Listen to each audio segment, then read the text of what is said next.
我和老公结婚前，婆婆就对我恶语相向，结婚后更甚。我一直在家里小心翼翼，好在老公和公公明事理。可当老公小三捧着肚子找上门时，只有他把我护在身后说，我就认清清这一个儿媳妇。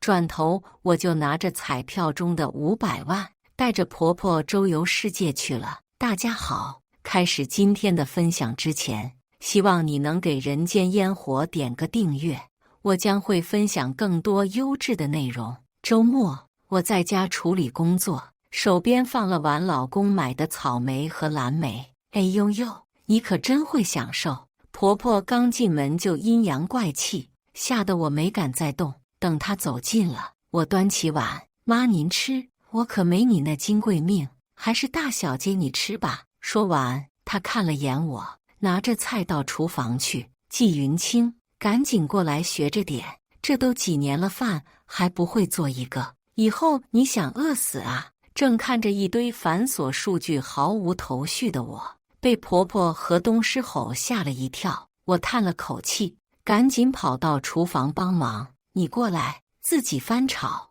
我接过勺子，笨拙地翻炒起来，放盐。哎呀，那是味精、花椒。行了，你怎么那么笨呢？这么简单的菜都不会炒，你还会干嘛？教你多少遍了，就是不往心里记，故意的是不是？啪！听见关门声，婆婆的声音才小下来，我也跟着松了口气。估摸着是老公和公公回来了，果然，青青怎么又进厨房了？赶紧洗手，等着吃饭。是公公。我看着婆婆的脸色没敢动，我帮妈把菜端上桌。不用管，你妈闲一天了，端个饭还能把她累坏是咋的？我去了一眼婆婆，见她没什么反应，才端了菜出去。这样的戏码在我结婚后的这3年里时常出现。一开始我和老公陈荣轩打算结婚时，婆婆就不同意，因为我是单亲家庭，婆婆看不上我，觉得我单亲性格方面肯定有问题，还逼着我和老公去做了心理测试，结果显示一切正常，她还是不满意，开始说我这不行那不行，反正就是鸡蛋里挑骨头，还是公公及时制止了他。可他连婚礼上都黑着一张脸，就是不想让我进他们家门。连老公都说婆婆平时挺好的，不知道怎么看见我脾气就不好了，合着就是针对我一个人呗。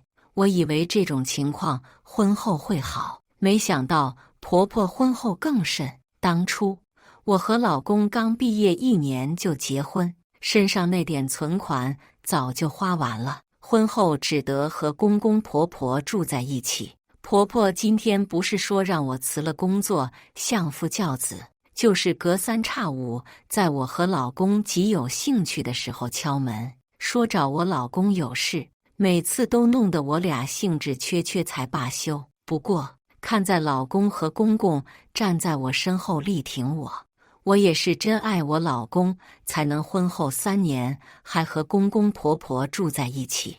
而且有时候婆婆也不那么讨厌，比如在我爸去世的那段时间，都是婆婆在帮着操劳，就是偶尔嘴毒一点。饭桌上我夹菜的动作小心翼翼，吃饭尽量不发不出一点声音。吃过饭，我主动帮婆婆收拾，却又被公公叫住，让我忙自己的去，不用管婆婆，她就是惯的，一天啥也不干，做饭还累着她了。我不敢说话，看了眼正在收拾东西的婆婆和在沙发上把脚翘在茶几上的公公，最后还是帮婆婆把碗捡下去。婚前公婆关系看起来很好，相敬如宾的。住在一起后，我有次偶然看见婆婆身上的伤痕，才知道他们关系像表面上那般。回到房间，老公抱着我腻歪，说让我受委屈了，算了，反正咱们也要搬出去了。当初我和老公刚毕业1年就结婚，身上那点存款早就花完了，只得和公公婆婆住在一起。经过我们俩3年的不懈奋斗，终于有了点小积蓄。我们打算近期找房子搬出去。在电脑前坐了2个多小时，终于算好数据。我推门出去，正好看见婆婆给公公洗脚。婆婆跪在地上，衣服湿了大半面，而公公则是悠闲地靠在沙发上，眯着眼睛看着电视。我出来时，婆婆剜了我一眼，我赶紧快步走进厕所。婆婆那眼神太吓人了。从厕所出来，婆婆已经回了房间。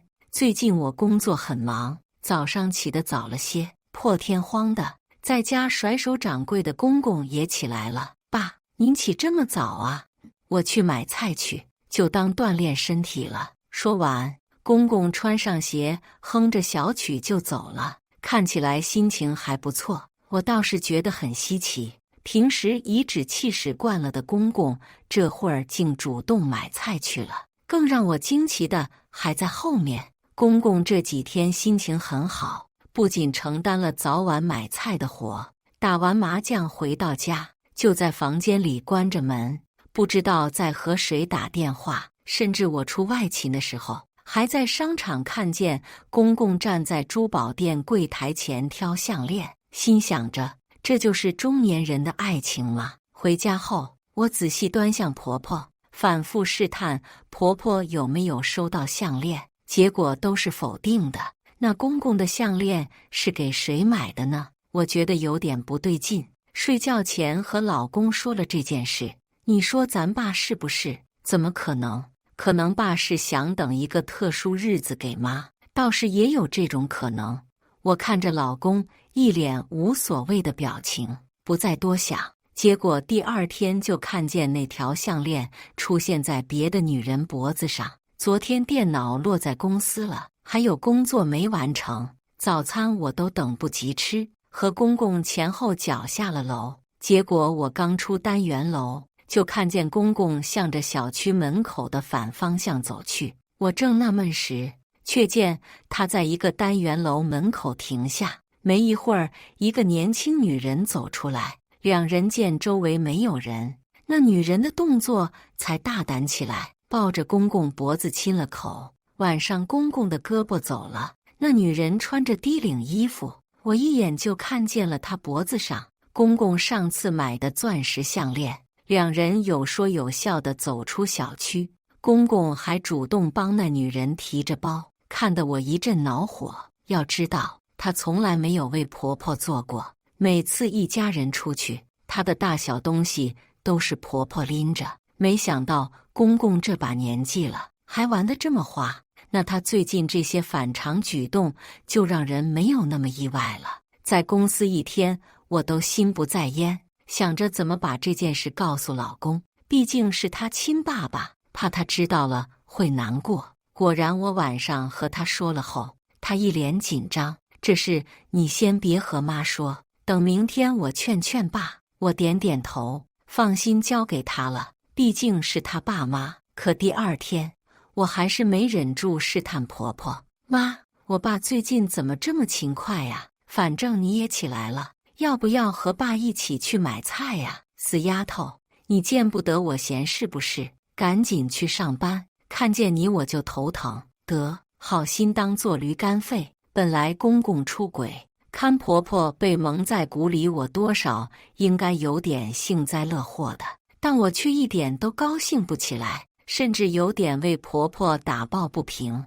我和老公结婚后半年，老公奶奶生病卧床，都是婆婆一把屎一把尿伺候，从没说过一个不字。老公奶奶脾气也大得很，简直就把婆婆当个免费保姆，一有不顺心，对婆婆不是打就是骂，吃饭时还扯婆婆头发。晚上我问老公有没有和公公说，结果他含糊地说工作太忙，还没有时间。我皱起眉，想起刚和公婆住在一起的那段时间，那是我第一次看见公婆吵架。我单亲家庭，没见过那阵仗，公公瞪着眼睛，好像要把婆婆吃了一样。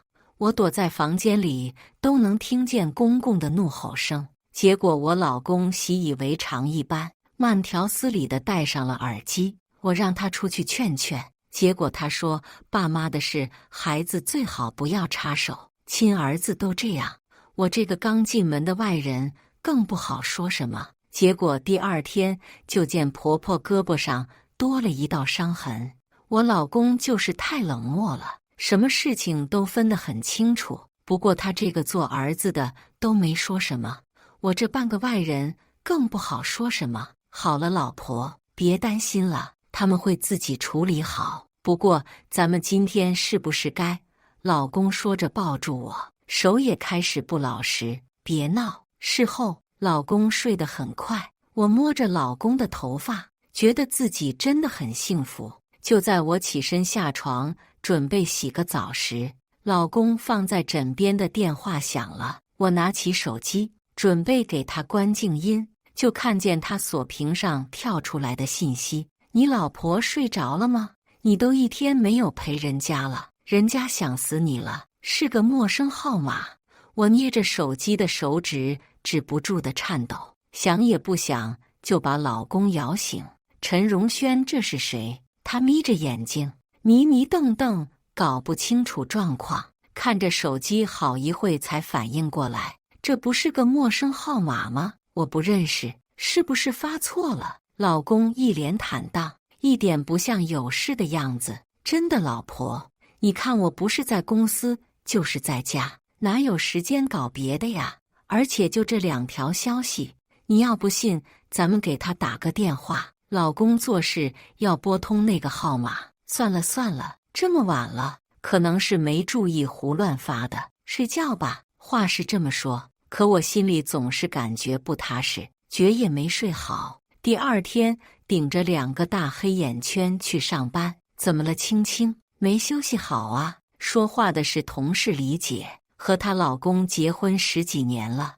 我把昨天在老公手机上看见的信息说给他听。青青啊，你要知道，这个世界上不存在那么多巧合。他建议我好好查查老公手机，要相信自己的直觉。想想，我和老公认识以来，就没特意看过对方手机。都说没有一个女人能笑着从老公手机里走出来。晚上，我趁着老公去洗澡，拿了他的手机，翻看起来，翻了一圈，没什么特别的。昨天的消息还在那，唯一要说有点不对劲的就是，他竟然看起了母婴产品。就在我想进一步查看时，浴室门开了，我迅速把手机给他放回原位，可没来得及坐下。老婆，你在干嘛？没干嘛，我去倒杯水喝。我迅速出门，在回来时靠在床头看手机，不知道在和谁打字。前一天睡得晚，第二天周末我起得晚了点，老公去加班，公婆不知道干嘛去了，只有我自己在家，但我却一点也放松不起来。我刚洗漱完，就有敲门声。我以为是婆婆他们出去忘记带钥匙了，结果打开门，我直接傻眼了。我穿着睡衣，门外女人却打扮得花枝招展，身上穿着紧身长裙，戴着个大墨镜，拎着个爱家的小包。你好，请问你找谁？这女人还戴着公公送的项链，明显就是公公外遇的对象，看起来和我年龄差不多。也不知道跟着公公那么大岁数图啥。然而他接下来的话却让我大吃一惊。我找陈荣轩，我怀了他的孩子，你就是他那个不下蛋的老婆吧？我怀疑自己是不是听错了，不确定的又问了一遍。谁？陈荣轩，我怀了他的孩子。他在哪呢？赶紧让他出来。识相点的就赶紧让位。那女人轻蔑地扫了眼我，随后把孕检报告甩给我。我看了眼她的肚子，可能还没到3个月，肚子还没开始显怀。随后她又把和我老公的亲密照给我看，还有完整的聊天记录。看着那恶心的照片，还有那些露骨的聊天记录，我只觉得浑身发冷。我感觉我从来没有真正认识过陈荣轩，或许这才是真正的他。这回信了吧？赶紧收拾收拾滚蛋！陈荣轩可说了，以后他家里的一切都是我们娘俩的。放屁！做梦呢吧你！你那孩子还不知道是谁的种，是不是陈荣轩的还不一定，还轮不到你来家里撒野。婆婆拎着一兜子水果从电梯方向走过来，挡在我面前。妈，以后我才是您儿媳妇，我肚子里可有您的金孙，哪里来的野种？快离我家远点，别污染了这么好的空气。我儿子就一个媳妇，那就是季云清。季云清生的孩子才是我孙子，你算老几？我告诉你，有我在一天，你就别想进我们家门。婆婆说完，霸气地把门甩上，随后冲着我挑了下眉毛，那表情真的很滑稽。只是我现在心情沉重，很难提起兴趣。想起昨天在陈荣轩手机上看见的母婴产品，和这段时间他总看小孩的视频，一阵心酸。结婚前，他得知我妈生我时难产去世，我有心理阴影。他立刻保证以后我们俩不要生小孩，说他反正也不喜欢小孩子。没想到才结婚3年，他的观念转变得真快。婆婆这时候也不说话了。青青，你要是难受就哭吧。我摇摇头，有什么好哭的？不过是认清了一个渣男而已。转身我就回卧室收拾东西，我要和陈荣轩离婚。婆婆站在门口看我收拾东西，也不说话，脸上带着愧疚。妈，你要不要和我一起走？我试探性地问了句。她现在还不知道公公和那女人的事，我不忍心她再受欺骗。只见婆婆纠结了一下，然后使劲点点头。我俩收拾差不多，正准备拿上行李走，就听见楼下传来打斗声和劝架的声音。听声音还有点熟悉，我打开纱窗，发现正是公公和我老公，俩人正在楼下大打出手。我和婆婆带着行李下楼，那父子俩周围围了很多人。有眼尖的邻居看见我们，让出一条路来。陈斌，咱们离婚吧，一个为老不尊，找个半大的孩子，一个和老子抢女人。今天我也不怕街坊邻居笑话，话我就撂这了，明天赶紧去办手续。我还没说话，婆婆拉着我转身就走。陈荣轩也是，你们俩就守着那个女人过去吧，一个两个不知羞耻。我震惊地看向婆婆，我一直以为她什么都不知道，没想到她只是自己憋着。是啊，她还能和谁说呢？连她和老朋友出去跳广场舞都会被公公骂不知检点。我和婆婆头也没回离开了，这下把一向爱面子的公公脸都丢尽了。回到婚前我爸给我买的房子住，和婆婆收拾一下午卫生。傍晚我们坐在沙发上吃着炸鸡，婆婆早就不像以前那么盛气凌人，静下来反而有种江南美人那种大气婉约的感觉。此刻她倒是很轻松。来，举杯庆祝我马上年过半百，终于解脱了。婆婆大口喝着可乐，像是当成酒一样。也是这个时候，我才知道她和公公是相亲认识的。结婚前，公公温文尔雅，是个知识面很广的知识分子。结婚后才知道，公公这人面兽心，当面一套背后一套。而公公的妈妈也是村里远近闻名的泼妇。可以说，婆婆的婚后生活十分不幸。她想离婚，但那时候她又怀孕了，没办法，只能将就着过。可惜她马上临盆的时候摔了一跤，孩子没了。那时候她感觉天都塌了，整个人都精神恍惚了。也是在那时候，公公不知道在哪抱回来一个孩子，就是陈荣轩。婆婆把所有的精力都放在陈荣轩身上，才熬过那段时间。但我听她说着，就感觉到了不对劲。她在马上临盆的时候摔了一跤，孩子没了，公公还恰好抱回来一个孩子。这世上哪有那么巧合的事？更何况陈荣轩和公公长得那么像，我暗自记下时间。婆婆去休息后，我联系上一个朋友，他在公公老家医院任职。随后，我又给认识的一个私家侦探打去电话，让他帮我调查一下那女人。刚挂断电话，我手机就响了，是陈荣轩。估摸着是把那女人安顿好了，才给我打的电话。我本不想接，但想着还有事情没问清楚，只能接起来了。老婆，你在干嘛呢？有事快说。没事，我们就来聊聊离婚的事。老婆，你说什么呢？我们什么时候说过离婚了？我根本不爱那个女人，我就是想着生孩子太危险了，不想让你受苦。合着我还得谢谢你替我考虑呗。行了，咱们尽快把婚离了。你愿意和谁生就和谁生，和我没关系，我不离婚。老婆，我是真心爱你的。咱们家现在就缺一个小宝宝了，你看有了孩子，咱们家多圆满啊，多令人羡慕的幸福一家人啊。那孩子出生了，管谁叫妈？你想着两女是一夫，不恶心人？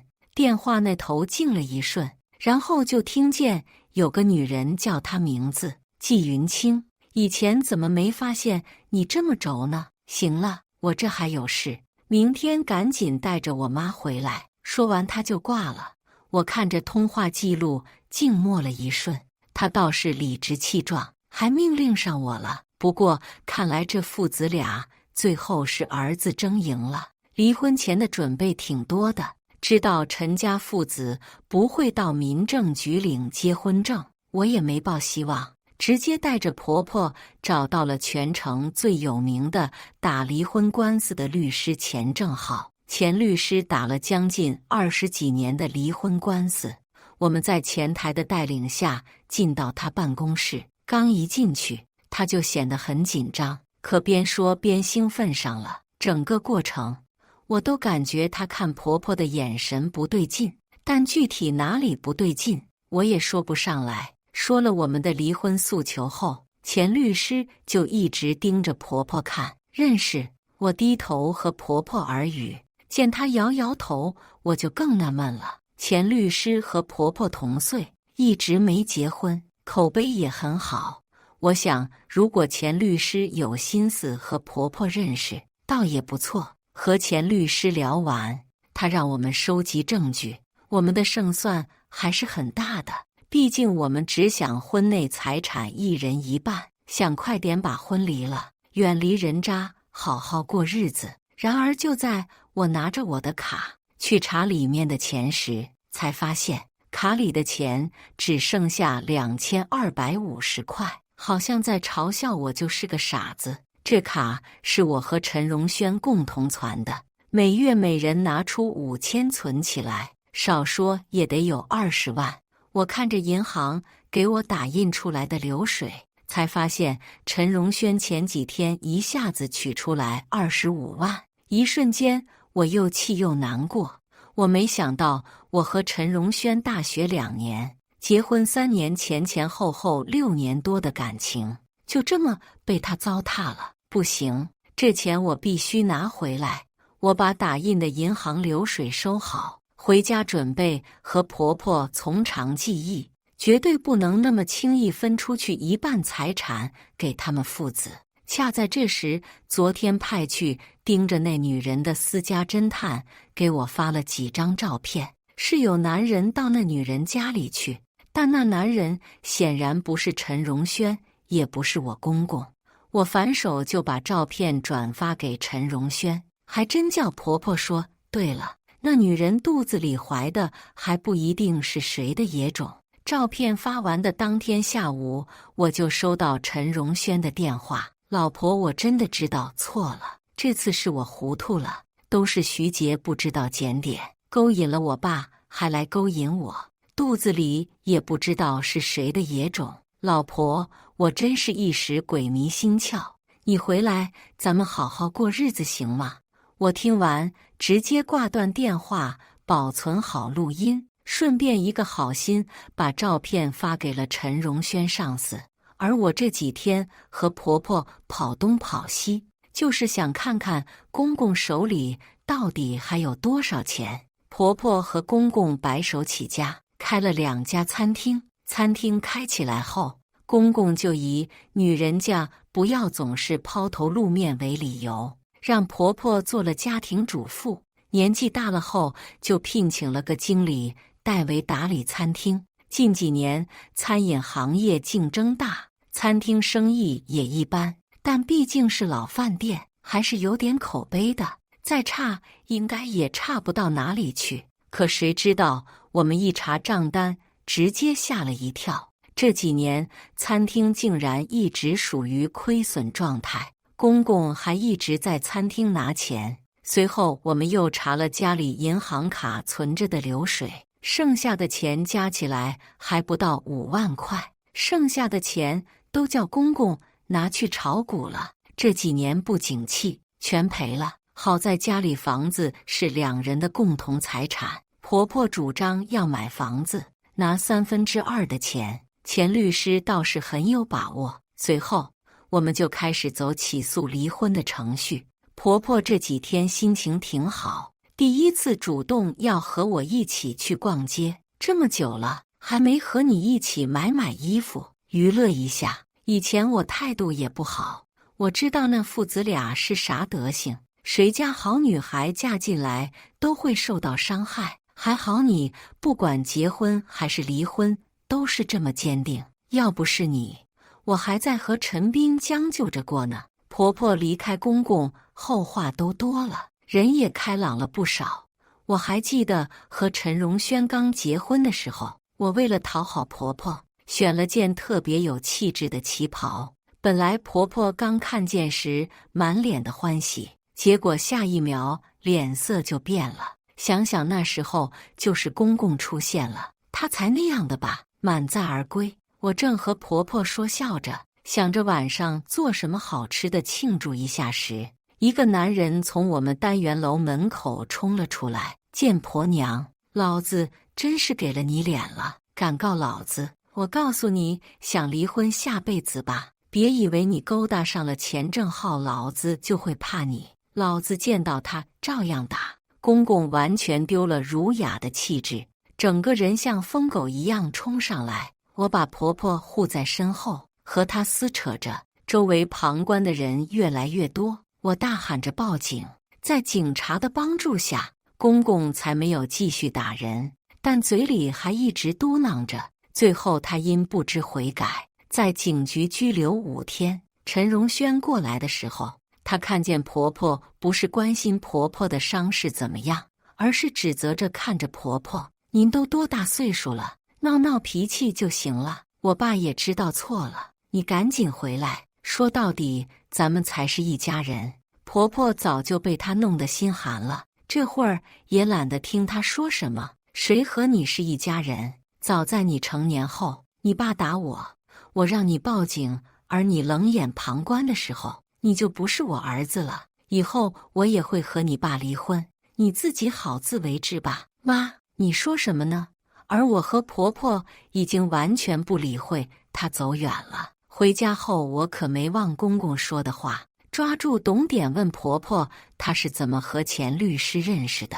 婆婆这才交代，原来她和钱律师算得上青梅竹马，2家是邻居。就是她比钱律师大了4岁，她结婚的时候，钱律师还在读大学，后来俩人就没怎么联系过了。我觉得不对劲，钱律师明显是对婆婆有意思嘛。每次我们去找她，她都一个劲地对婆婆献殷勤。